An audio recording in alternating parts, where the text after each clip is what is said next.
beautiful beings. This is Racquel Palmese. I am so happy to be with you today and explore with you aspects of leadership. I just noticed that I put a filter on my Instagram. It's kind of cool, isn't it? All right, I won't worry about it. It's so funny working with the technology all the time. It's like, I'm sure maybe you experience it as well, as I'm learning as I go with it, as I discover new little pieces of it or toys to play with. I want to play with them. And so here we are. I welcome you to this very special moment in time. Thank you for joining me now, or if you come on later, or next year, or whenever. We are all part of a beautiful matrix of energy that is set up around these downloads and around our affinity for each other. So today is a day about leadership. And what I really want to talk about is because I just did a weekend retreat about leadership with a group of amazing souls. And we set out to discover what leadership actually means. Not only to us, but what does it actually mean? Does leadership actually mean leading people somewhere? Does leadership mean that you get out in front of something and take over?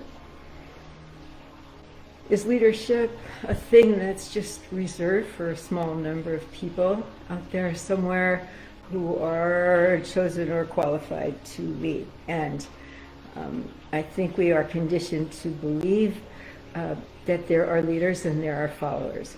That most people are followers, even if they wish they were leaders. And so the world is kind of divided into leaders and followers. And all of that kind of got completely blown up over the weekend. That what leadership means has nothing to do with how many followers that we might have, or how many people think we're leaders, or the size of our platform, or our reach, or anything else. It might be an aspect of your calling to reach a lot of people. It may be an aspect of your calling to reach no one.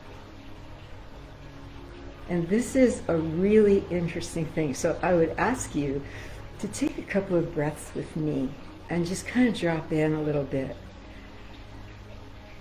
And if you're with me on Instagram, I'm glad that we're swimming under the water together. It's quite beautiful. So dropping in and feeling deeply into the interior of your thinking, into the interior of your heart space, your desires, your yearnings in life. Do you feel that you are being called? Do you hear sometimes a very small voice? It can be a distant voice calling you out, and you wish you could follow it, but you don't understand it. You may have a secret desire to do something in the world. Or you may have a big dream about something that you keep trying to manifest, and it keeps not working the way you think it's supposed to.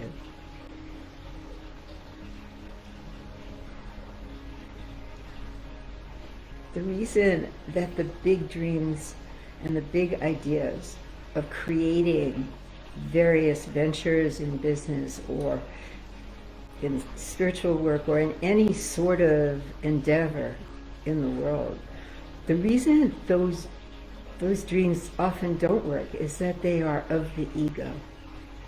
And we try to create because we know we're meant for more than what we do. We have this feeling, I'm meant to have more, I'm meant to do more. And that can lead us into an ego dream about something that we're meant to, quote unquote, manifest. And we try, and we'll take courses in it, and we will try to understand how to make the universe respond to what it is that we're trying to do. And often the universe we hear crickets, or we get a little bit of success at something, but it won't grow, it won't really fulfill us, and we still won't feel that calling within us is answered. So what is leadership exactly? And what came out at our leadership retreat was actually everybody had a different answer to what leadership meant to them. So I would ask you, as you're listening or afterwards, to have an exploration for yourself. What does leadership mean to you? I would ask you, what is it that is leading you? As a leader, you are always following something. What is magnetizing you? What is sort of pulling you in to a bigger version of yourself? What is challenging you? This is the first question. What is it that you feel something strongly about? What is it that is trying to lead you into leadership of self? And leadership of self has to do with releasing the fear and the insecurity and self-doubt and doing the work of clearing in order to allow our gifts to unwrap. Leadership of self is doing the work that we need to do in order to clear so that we can be available to lead ourselves. So in other words, you love music. You have tried to make music a business, and perhaps it worked, and perhaps it didn't work, and perhaps you keep struggling to make it work. Perhaps you're following a paradigm or a way that you're emulating what people think it should look like. And perhaps it's just frustrating you. And perhaps you get so frustrated with it that you just say, I can't do it. I'm not really equipped to make a success of it in the world. And that's too bad, because I don't really want to do anything else but music. And you might try other things. You might do lots of other things. But that music thing, it just keeps nagging at you. And every time you play the music, you feel frustrated and disappointed because you've never been able to make anything out of it according to accepted notions of what should be made out of your art. So there is a missing link here that is probably the most important thing I can tell you about leadership. What that missing link is that in order to fulfill a calling, we must find the love that we have for that which is calling us. And not only feel it, and maybe we don't want to because it's so scary and it's frustrated so much of us already, and yet to be able to open and realize this is the thing that I love, even if I have no idea how to make it work in my life, even if I don't know if I'll ever be the famous musician. I worked with a client once who was trying so hard at her music. She tried and tried. She paid a lot of money for coaches and producers. She put stuff out there a little, but she kept trying to study it more. And I asked her what her vision was, and she said, I want to be a famous musician. I see myself on a stage in front of a lot of people. It's been my dream since I was a little girl. I'm up there and everybody is happy and they're loving me and they want to dance to my music, and that's my dream, that's my vision, that's what I'm going for. And of course, it wasn't working for her. I say of course because I said to her, but what about the music itself as a calling? Well, yeah, I love music. I always love music. Do you love music enough to let go of the ego need of your vision, which mandates that your success depends on having a big audience and being famous about it and being well known and having records on the hit charts? Ego needs can crisscross into our true needs so easily that we often don't see it coming. We often don't know, and something could start out with such innocence and love and become perverted over time by the influence of our conditioning. Our parents saying, what are you ever going to do with this? Why don't you do something that brings you security and money? They mean well. They know that in life we need to be responsible. So they're trying to guide us.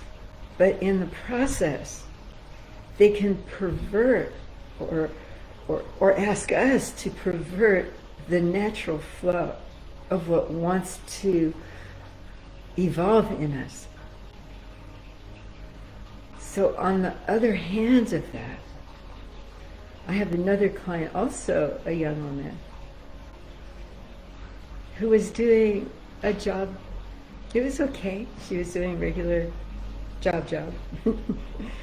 Didn't mind it. It was okay, but she felt so restless there.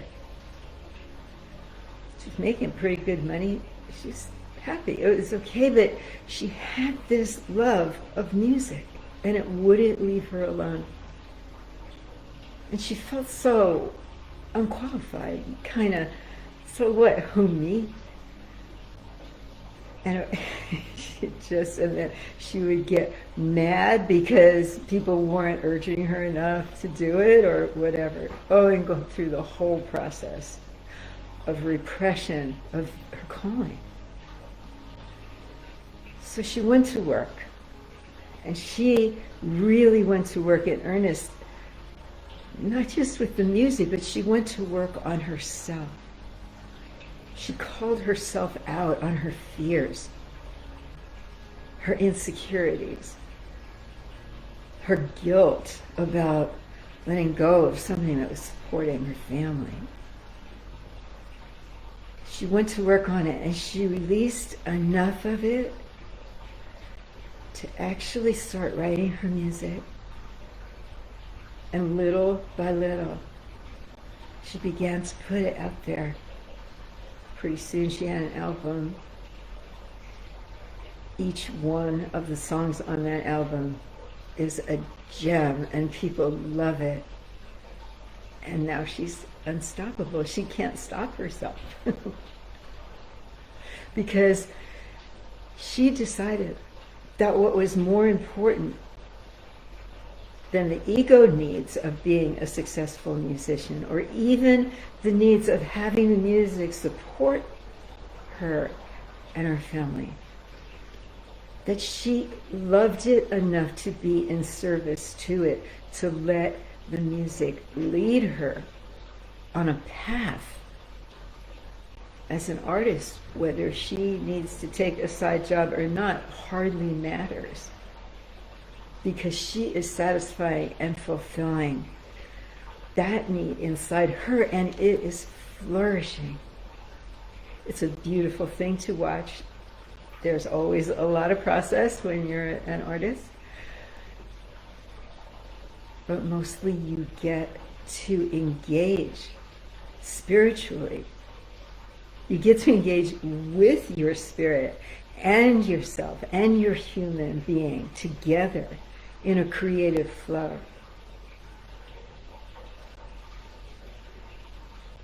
I could tell you a lot of stories like this, not just about the arts, but about people having an idea of an endeavor in this world, of wanting to do something worthwhile. And yet, the ego dream can sneak in there and subvert even the most generous and generative endeavor. It can come in, and then we find that we're seeking acknowledgement or money or all the things of the ego dream. Because acknowledgement, financial support, and all the rest of that will flow in if we are willing to actually love what we do. Because the other side of leadership is that a leader is someone, because she loves or he loves what they do, is always pushing out an edge. You see it a lot in art, but you also see it so much in business, especially today. Especially with the new type of entrepreneurs creating organizations that work for everybody that works there. In order for leadership to be true leadership,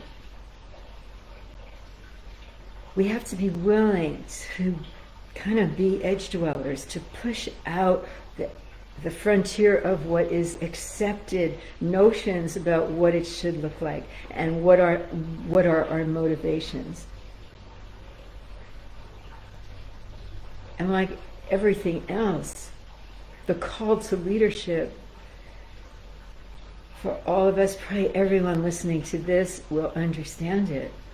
The call to leadership is strong, but it's not just getting out in front of a parade or a rally or organizing some event. It might be. It is so much more. It is being willing to have the agility to flow with a rapidly changing world dynamic. This is especially true in spirituality, when there is so much coming to the planet as we are able to be vessels for it. This is leadership. This is leading by being led. This is leading by not following, but by allowing the callings that we hear to lead us. And in that kind of leadership, of course, we will inspire others. Of course, they will want to learn from us. Of course, they will want to sit with us and even emulate us until they're inspired enough to try their own version of it. This is how we are evolving. So I would ask you, my friends, what does leadership mean to you? Are you willing to find the love in something that is calling you and not make excuses to not follow the trail of that love? Because love is the only thing stronger than fear. You've heard me say that a lot before, but it's true. The only thing stronger than fear is love. You can see that in our world right now with the war in Ukraine. The love is stronger than the fear for a lot of these people. It happens in big ways and small ways. It happens as an existential thing, and it also happens in very small ways. We try to follow our hearts. We have to release the feeling of affinity that we have for what is calling us, whether it's to bake cakes for people, whatever it is, to allow ourselves to love what it is that we're being led to enough to embrace it and fulfill it no matter what. No matter what. To find the way that is true to us. Perhaps, going back to the music example, perhaps in the music, it's not about turning it into a business. Perhaps it is just such a soul calling to create something beautiful that it sings its song to us and through us. That is love, and that is what makes us stronger than our fear. Rather than trying to create a platform for ourselves to get the lift of the ego of I have arrived, people like my music. Doesn't matter. Not many people liked Van Gogh's artwork, and many others, until way later. So my friend, leadership awaits you. I invite you to explore what it is that is calling you and follow that breadcrumb trail to fruition in whatever way that is. Thank you. Thank you, Instagram, for this beautiful filter. Okay. Bye-bye. See you in 2 weeks.